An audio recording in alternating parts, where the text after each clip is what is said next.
Hey, Edgars and Funneltopia here, and in this quick video, I want to let you know that there's a more streamlined process to migrating domains to Cloudflare, and you can see the benefits here, why you should do that, and amongst other things. And you can find this feature under Settings and Domains.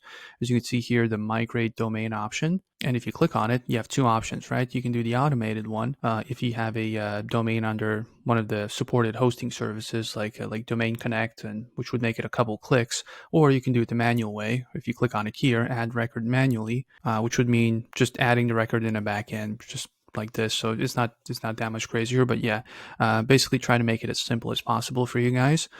So make sure to go check it out. And if you have any other questions or you get stuck with this, or any other thing Funneltopia related, icon here down below, 24/7 chat support, and we will make sure to respond as quickly as possible. And yeah, that's it for this video, and I'll see you in the next one. Bye.